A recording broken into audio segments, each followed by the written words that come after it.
అదే ఏంటనే బాబు అన్నయ్య మన అన్నయ్య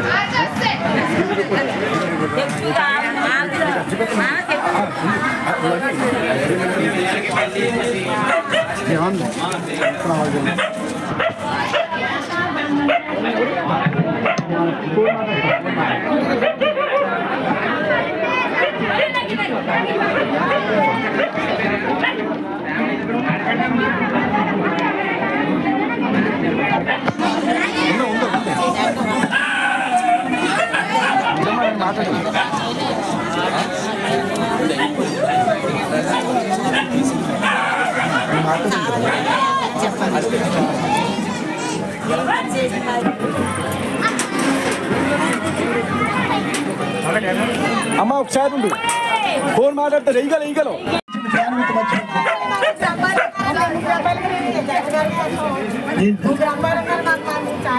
తల్లి ఇల్లు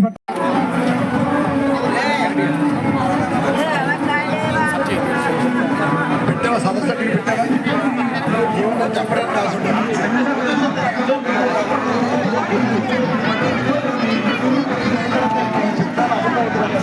కాదు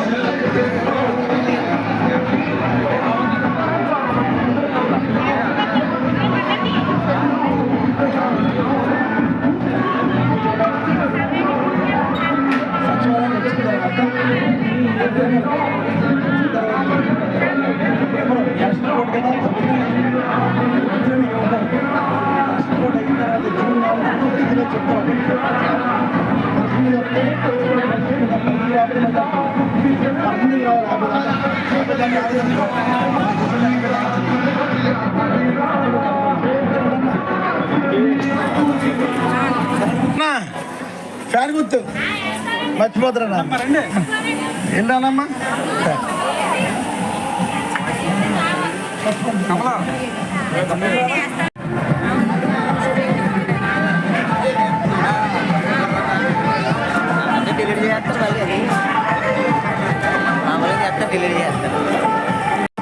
చేరు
వచ్చే చేపల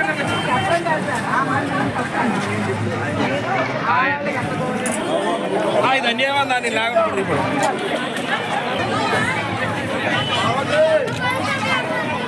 ఒక్క నిమిషమే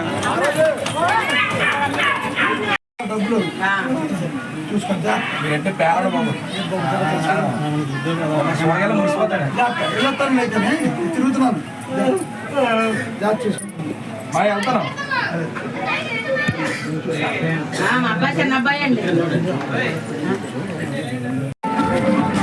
పన్నెండో డివిజన్లో ఈరోజు ఎన్నికల ప్రచారం జగన్ గారు ఇచ్చిన పథకాలకి ప్రజలందరూ మెచ్చి పెద్ద ఎత్తున ఆదరించడం జరుగుతుంది. నిన్న ఉగాది రోజు చంద్రబాబు నాయుడు గారు మళ్ళీ కొత్త అబద్ధాలు తెరచేయడం జరిగింది. చంద్రబాబు నాయుడు నేను కోరుకున్నది ఒకటే, 2014లో ముఖ్యమంత్రిగా ప్రమాణ స్వీకారం చేస్తున్నప్పుడు ముఖ్యమంత్రిగా ప్రమాణ స్వీకారం చేయడం చాలా పవిత్రమైన రోజు. చంద్రబాబు దృష్టిలో ముఖ్యమంత్రిగా ప్రమాణ స్వీకారం చేస్తున్న రోజు చాలా హామీల మీద సంతకం పెట్టారు. మహిళల రుణాలు మాఫీ చేస్తానని, వ్యవసాయ రుణాలు మాఫీ చేస్తానని, చేనేత కార్మిక రుణాలు మాఫీ చేస్తానని సంతకం పెట్టి మోసం చేసిన వాడు చంద్రబాబు నాయుడు. ఎన్టీఆర్ సురదల స్రవంతి అని ప్రమాణ స్వీకారం రోజు సంతకం చేసి మోసం చేసిన వాడు చంద్రబాబు నాయుడు. నిన్న ఉగాది, చాలా పవిత్రమైన రోజు మళ్ళీ అబద్ధాలు ఆడుతున్నాడు. ఇప్పటి వరకు వాలంటీర్లు అంటే సంచులు మోసేవాళ్ళని, తలుపులు కొట్టి ఆడవాళ్ళని మానభంగం చేసేవాళ్ళని, ప్రజల్ని సోమరిపోతులు చేసేవాళ్ళని వాలంటీర్లు అంటూ నిన్న కొత్త అబద్ధం ఆడాడు. పవిత్రమైన ఉగాది రోజు 10,000 రూపాయలు ఇస్తాను వాలంటీర్కి అని చెప్పినవాడు. వాలంటీర్ వ్యవస్థ తీసేస్తానని చెప్పి వాలంటీర్ వ్యవస్థ ఉండకూడదని అన్నవాడు ఈరోజు మళ్ళీ వేషం మార్చి మాట మార్చి అబద్ధాలు ఆడుతున్నాడు చంద్రబాబు. 100% చంద్రబాబు నాయుడు వాళ్ళ జన్మభూమి కమిటీని ప్రమోట్ చేస్తాడు తప్ప ఏ రోజు కూడా ప్రజల మధ్య నుండి ఒక్క రూపాయి కూడా లంచం తీసుకోకుండా పరిపాలన చేస్తున్నటువంటి వాలంటీర్స్కి ఏ రోజు కూడా చంద్రబాబు నాయుడు పొగిడే సందర్భం లేదు. కనుక ప్రజలందరూ కూడా గమనించాలి, వాలంటీర్స్ అందరూ గమనించాలి. మంచి పవిత్రమైన రోజు మళ్ళీ అబద్ధాలు ఆడాడు చంద్రబాబు నాయుడు. ఇటువంటి వాడి యొక్క మాటలను నమ్మద్దని అందరినీ కోరుకుంటున్నాను. సాక్షి